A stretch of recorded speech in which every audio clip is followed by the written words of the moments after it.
Hello বন্ধুরা, আজকের ভিডিওটির টপিকটি হলো মানুষ কেন হাসে আর এর পিছনে কি সায়েন্স আছে। তুমি কি কখনো ভেবেছো আমরা হাসি কেন? মানে হঠাৎ করে একটা জোক শুনে, বন্ধুর সাথে কথা বলতে বলতে বা কখনো কখনো কোনো কারণ ছাড়াই আমরা হেসে ফেলি।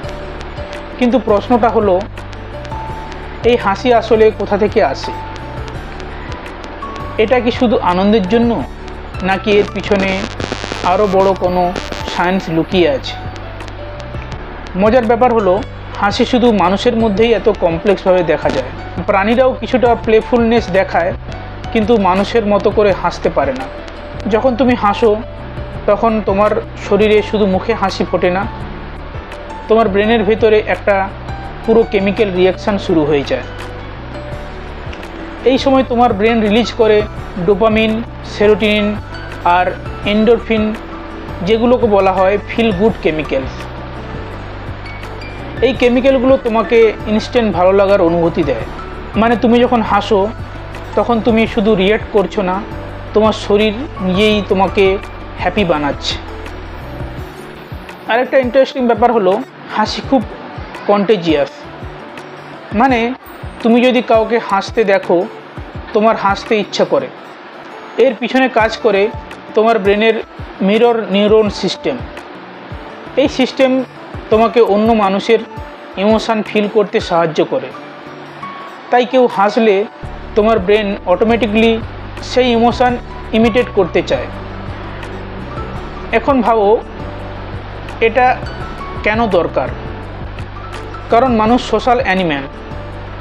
হাজার হাজার বছর আগে যখন মানুষ গ্রুপে থাকতো, তখন কমিউনিকেশন খুব ইম্পর্টেন্ট ছিল।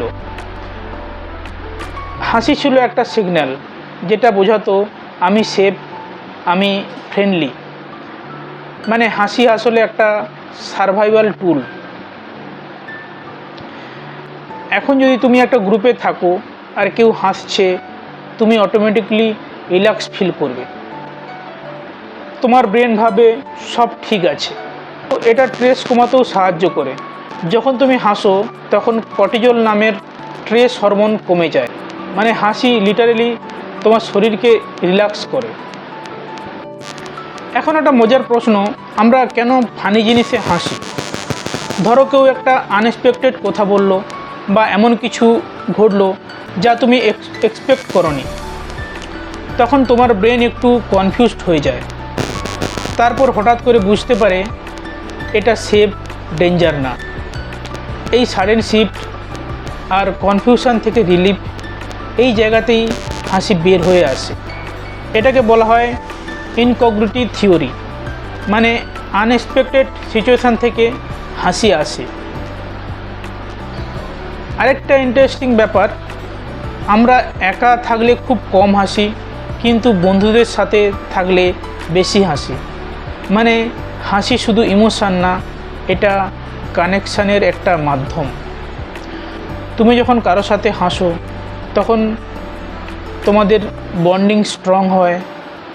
এই কারণেই বন্ধুত্ব, রিলেশনশিপ সব জায়গায় হাসি এত ইম্পর্ট্যান্ট। এমনকি রিসার্চে দেখা গেছে, যারা বেশি হাসে তারা জেনারেলি বেশি পজিটিভ থাকে, স্ট্রেস কম থাকে। তাই হাসি শুধু একটা রিয়াকশান না, এটা একটা পাওয়ারফুল টুল। এখন ভাবো, একটা সিম্পল হাসি তোমার মুড চেঞ্জ করতে পারে, অন্য কাউকে হ্যাপি করতে পারে, এমনকি একটা অকওয়ার্ড সিচুয়েশনও ফিক্স করতে পারে। শেষে একটা জিনিস মনে রেখো, তুমি যখন হাসো তখন তুমি শুধু এক্সপ্রেশন দিচ্ছ না, তুমি তোমার ব্রেন, বডি আর রিলেশনশিপ সব কিছুকে একসাথে বেটার করে তুলছো। তাই নেক্সট টাইম যখন হাসবে, মনে রেখো এটা শুধু হাসি না, এটা তোমার শরীরের সবচেয়ে পাওয়ারফুল সুপার পাওয়ারগুলোর মধ্যে একটা। তো ভিডিওটি এখানেই শেষ করছি। ভিডিওটি কেমন লাগলো সবাই জানাবেন এবং কমেন্ট করবেন, আর পারলে লাইক এবং সাবস্ক্রাইব করে দিবেন চ্যানেলটিকে। ধন্যবাদ।